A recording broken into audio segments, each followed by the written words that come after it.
Hey, what's going on? Welcome to the Raw Approach. This is Dr. Woods in the house. I got a very special guest coming to y'all in just a second. I'm going to let him introduce himself, and we're going to go from there. We're going to have a wonderful show on today.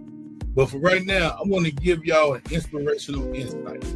And my inspirational insight for today is your past do not have to dictate your future. Your past does not have to dictate your future. We all have been in situations and we are been able to come out.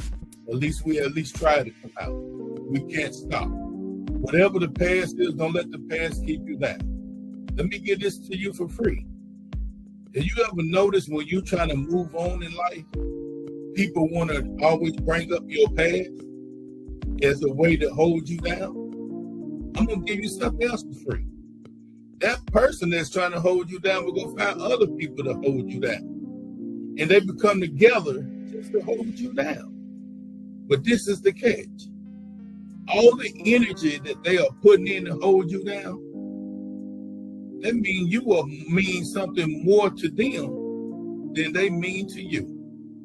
So what that said is, let them be the trash can and keep the garbage. And you keep moving on the way you're supposed to. Don't let nobody get you down. All right. That's my inspirational insight. All right, good people. As you can see, I have the one and only Kelvin, the Fridge Bryant, in the house. What's going on, big dog? Man, I'm good, man. I appreciate you having me, bro. Man, it's always good to have you. Always good to talk to you, man. I'm going to turn it over here for a moment. I'm going to let you introduce yourself and let the people know a little bit about you while I sip on my water. How y'all doing today? My name is Calvin Bryant. Everybody call me Big Fridge. Native.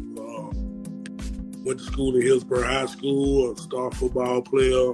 Big family man. Went to Tennessee State University on the athletic scholarship. Ended up getting in a little trouble. They ended up serving some time in prison. Ended up getting my case overturned. Ended up coming home early, 5 years early to be exact. And I ended up a federal judge. And then I ended up helping change the same law that incarcerated me. So I'm a criminal justice advocate as well. Working the juveniles with the kids in DCS custody. I also work at the Department of Health. That's what's up, man. You have a story, and I'm gonna slowly but surely find some transitioning for us to get you there. But I had to do this one right here first. Hold on, I had to do this.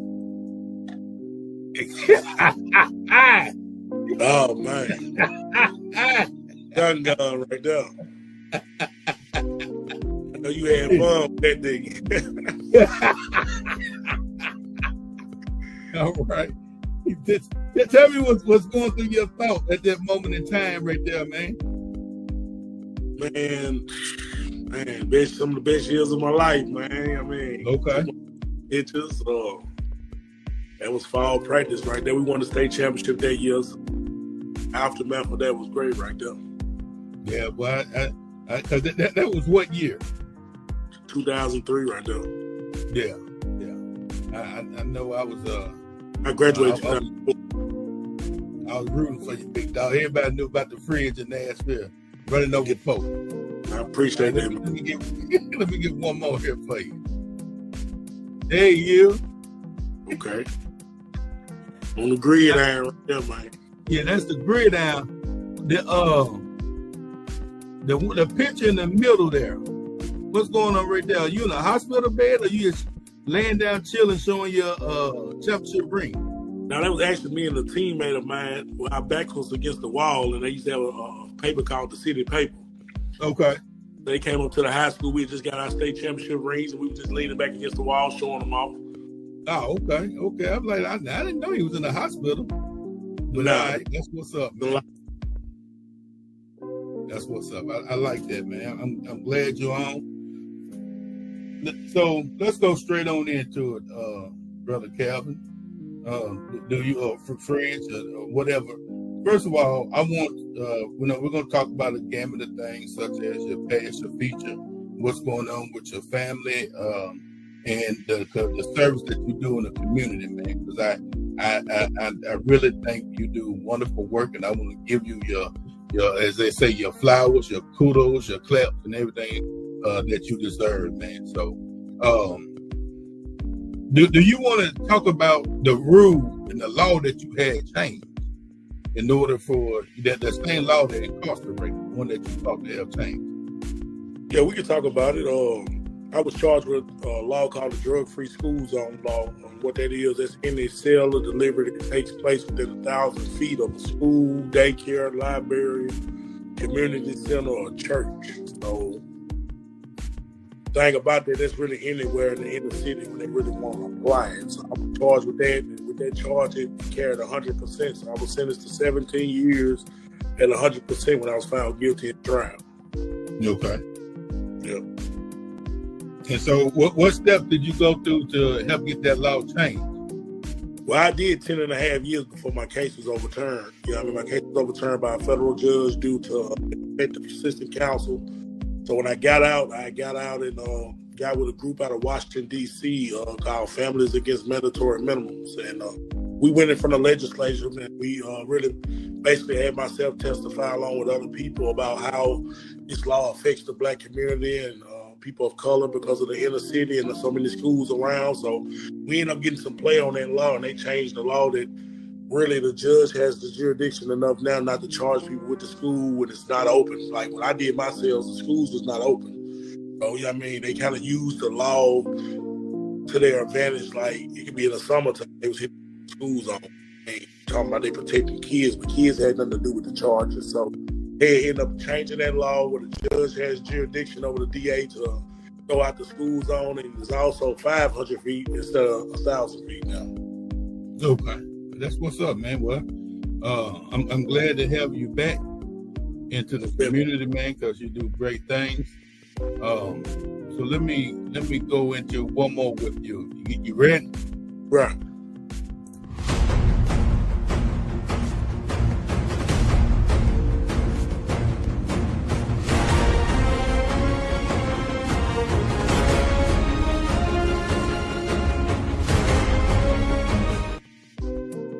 All right, tell us, explain to us what is PIC.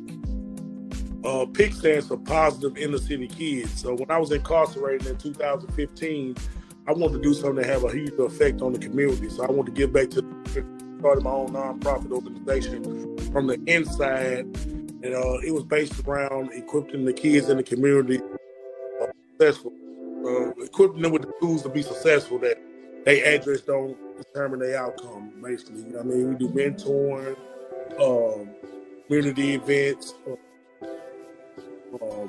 after school tutoring. We do all kinds of things in the community. We're big in the community. Okay. So with all that you got going on, how do you handle work-life balance, man? Because when I see you always out there doing something, either with your kids or with your volunteering, your mentoring, or you working with the kids, and now you're doing the thing with the health. So how do you find that? Man, I think the time that I spent away when I was locked down, it made me a preacher. You see what I'm saying? What a lot of people will find to be a headache, I really embrace it because I know, for number one, tomorrow's not promising. It's a gift to be able to go outside and do the things that you need to do, and want to do. You feel what I'm saying? I try to make the little things the big things. Like I know the little things really count. So, it's a struggle sometimes. I do got my own family, but they 100% committed to what I do, and I feel like just giving back, man, is everything. It's stuff that I used to do before I even got incarcerated. So, I just love to see other people smile and just really work on my community, especially with me having kids now. You feel what I'm saying? I want this right, you feel what I'm saying? It's rough out here, you feel me?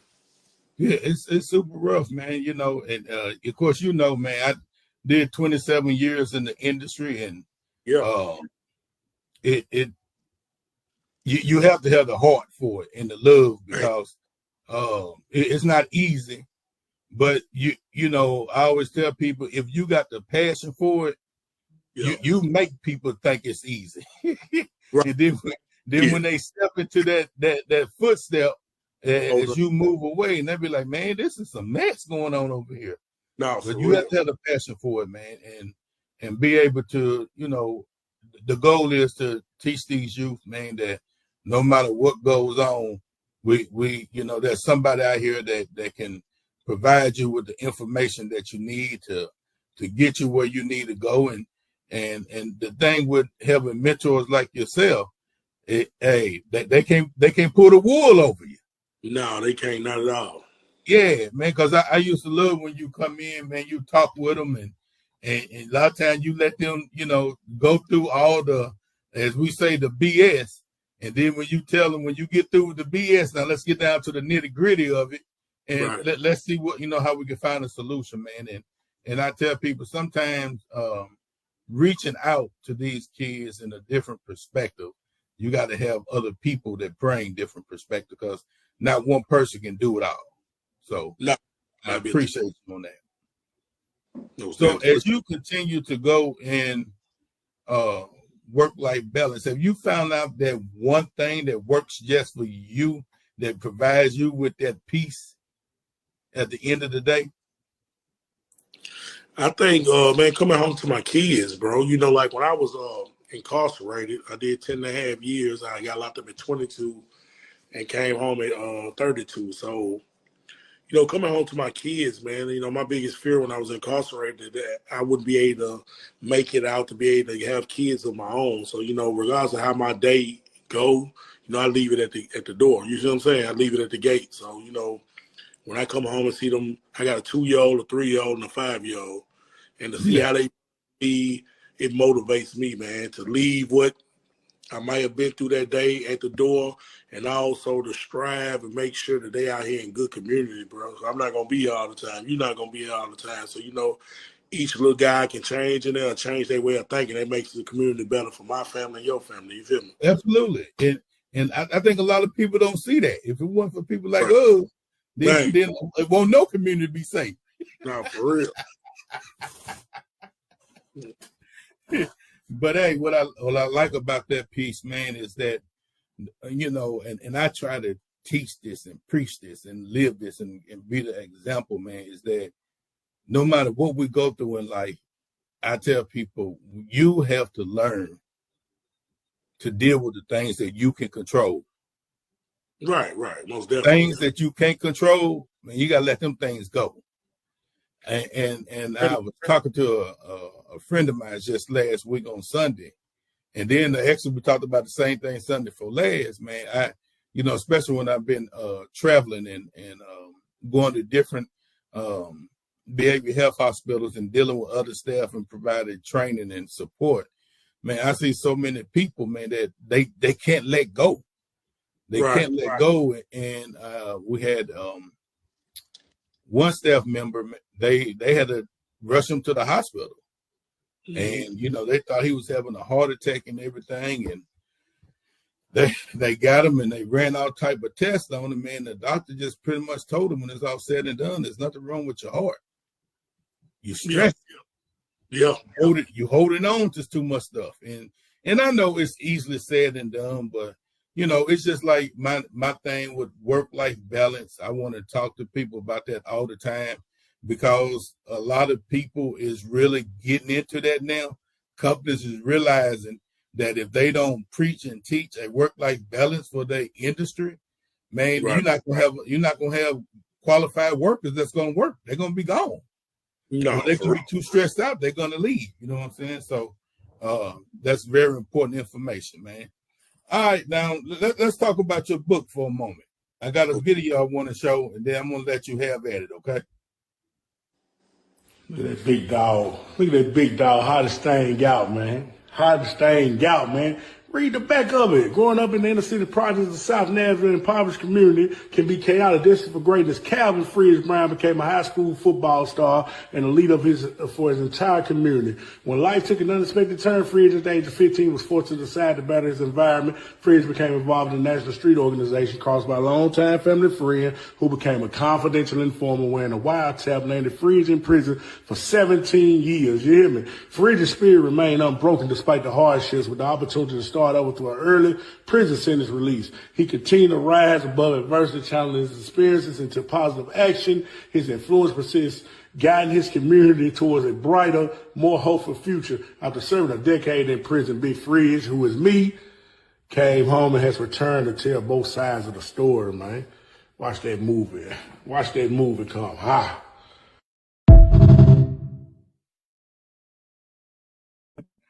Hey, we're going to speak that movie into existence, big dog. Yeah, most definitely. That's what's up. All right. Tell a little bit about the book, man. I mean, that was a good narrative on the back to get us, but go and tell us a little bit about it. So, like, majority of people, man, I never thought I'd be an author. You feel what I'm saying? So, you know, when I got to the point where I felt like I wanted to tell my story, it was one of them things that I feel like the world need to hear. And it was like a comeback story. It's like you rarely get like a guy coming up from a good family, living in the projects and end up, you know what I mean, making it to high school and graduating from high school, becoming a football star, going to college on the athletic scholarship, you know what I mean, then get caught up in the gang situation where you was a gang member and they try to label you a gang leader, so you was sent to prison. So with all this going on, fighting my way out of prison, getting out, changing laws, I feel like it was a story to be told, and it was bigger than me. You know, so it's people all around this country. It's people with stories like mine that need that motivation. So, you know, that was my motivation, just really getting to the point where I can tell my story and it be here after I'm dead and gone. You know what I mean? I just feel like the impact that it had and it's having right now is major. And I feel like everybody got a story to tell. Everybody. Yeah, everybody do, bro. You're right. They didn't try to get you on the RICO charge, did they? Yeah, they came and investigated me for being the leader of GDs and stuff, but they really didn't have no proof on anything that what I was doing illegal. It's not illegal to be in a gang, which is not right, but it's not illegal to be in a gang. It's illegal when you engage in criminal activity. And the only thing they see me doing was selling drugs to people. And when they came and got me, they wanted to go into the gang situation where they could do a big indictment for the GDs, period. But when I decided not to cooperate, I mean, it kind of threw a wrench in what they was doing, so they just charged me state. But they had a federal agent on my case just in case they would have went to like a racketeering charge. You see what I'm saying? Yeah. But God was with me because I never was the type to just really was like on no robbing or shooting or sending anybody out to do a crime. You know, that's why I try to teach people and tell people like, I was 15 years old, bro, so I thought I was better in my community by trying to change the gang life without me having to clash with it. So what people got to understand, every child that jump in a gang don't want to be in a gang because they just see it. Sometimes it's the environment that they got to survive in. You see what I'm saying? Absolutely. Yeah. Right. And that's what one of my friends out of Chicago, who's GD, and then the other one, he's Vice Lord, and pretty much that's how they explained it. You know, I mean, you might have to cross over one neighborhood into a whole different, section. And that wasn't the thing that they grew up and said, this is what I want to be a part of. It became part of the culture and environment that they was almost forced into, like either you do or you don't. So that's a good thing. I was talking in the I'm gonna grab this camera and walk up stab my kids for to come in, man. I don't want to interrupt. Go ahead. I was talking early in the beginning about the inspirational insight, not allowing your past to dictate your future. Mm-hmm. How do you get that message over and across to young folks? And in today's time, man, it's people our age. How do you spread that message for the mass? Man, to be honest, man, I had to make up in my mind, bro, that there ain't no excuses, bro. You know, like, regardless of what I had been through, it's like it was work to be done. So Absolutely. I just really went into it with no excuses, man. You know, so many people, say, well, I got a felony, I can't do this, I can't do that. But I look at it like, I'm going to get it out the mud, bro. You feel me? I was just now in prison working for 17 cents an hour. So, it hit different when you get out here in the free world and you're making excuses. You see what I'm saying? Yeah. That's exactly what it is, man. Right. Like myself, I hate to hear people talk about they can't find a job when jobs out there. Sometimes you got to find a job. It might not just be what you want to do, but you can find a job. Yeah. Sometimes you just gotta get you a job until you can move, and not. But some people feel no money is better than no little money, and I don't Yeah. understand that concept. Right. That's foolish to me. No, most definitely. All right. Well, let me ask you this, brother Calvin. You know, you're a deep brother, so I'm gonna give you this one. So this is one that I like to give people, and I want them to look at. So when they see it, I always want to see the different ideals from different people and what this means to them. Okay, you ready? Right. Yeah, I'm ready. There comes a time when you just have to allow the knowers and the audience around you to just let them do what they do and don't let it phase you.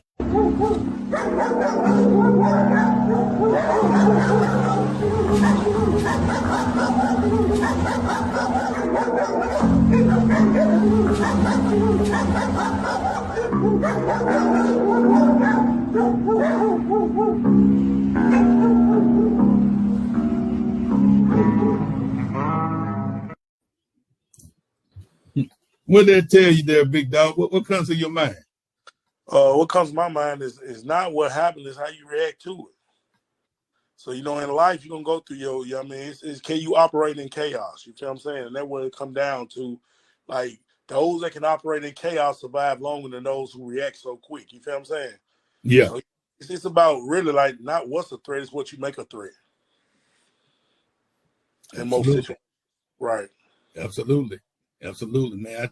I always get out of that is that, hey, that people gonna be barking for the rest of your life. Right. And if you allow they barking to get to you, right. then they don't warn, man. Most They definitely. don't warn. And it goes back to the old saying, man. It can be a little cliche, but it's real. As you continue to elevate yourself, man, you better know where there's new levels, there's new devils. They coming. No, most definitely.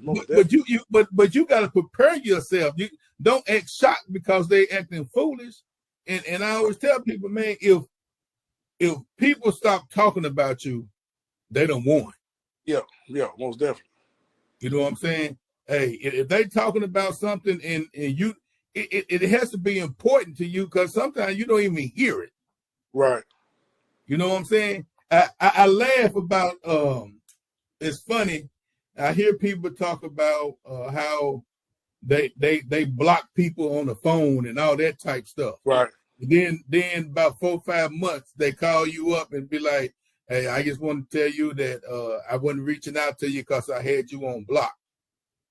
I didn't even know I was on block. I noticed I was on block. Yeah, you know how it go. No, majority of the time people don't even notice they on block. They show how much they kill. It only cares for somebody they really give a care, and you can't get caught up in that. All right, brother Fridge, man, you have anything? You have any questions you want to ask me? Man, I met you in the trenches, bro. You know what I mean? You was doing a lot of community work. You was down there with the juveniles, and you know what I mean? Just want to really give you your flowers as well, bro, because as you know, man, anybody can't do that job, bro. Yeah. Many I go by saying it's true, man. Say many are called, but only few are chosen. You feel me? Yeah. And you chosen ones, bro, and what you done overcame, you know what I mean? That's a great thing. Man, I appreciate that. Yeah, what you do for the youth and the kids as well. I appreciate that, man. There go that baby. All right, I'm gonna give you this one. Give me a slogan, a motto, a theory that you want to leave the audience with. Tell me something that you want them to be impacted with as we go out of here. It's two things, man. Number one, man, anything is possible. When I say that, when I was incarcerated, there was a 3.2% chance that inmates in my position get their case overturned. There was a 0.8% chance that inmates in my position, there was a 1.8% chance that inmates that was in my position go home. I was 1.8 in the nation. So that lets you know anything is possible, man, and continue to strive for whatever you want, and you can get it, most definitely. And a saying that I go by that's very important to me is documentation beats conversation. And anything you do, documentation gonna always be conversation. So people ain't gonna worry about what you say, they're gonna worry about what you do and what you can display. You feel me? I feel you. I appreciate that, man, and that's real. Because even in life they tell you write it down, save it, CYA, no matter what. Right. That's what's up. All right, brother, man. I want to hold you up. I'm gonna let you get yourself up out of here. I want to tell you, hey, I thank you for your time. I thank you for your attention, and I just want everyone to know that we appreciate Brother Bryant coming on tonight, and just remember, small victories lead to greater success. I am Dr. Woods, and you have just been hit by the R.A.W. approach. Peace out. Come check us out.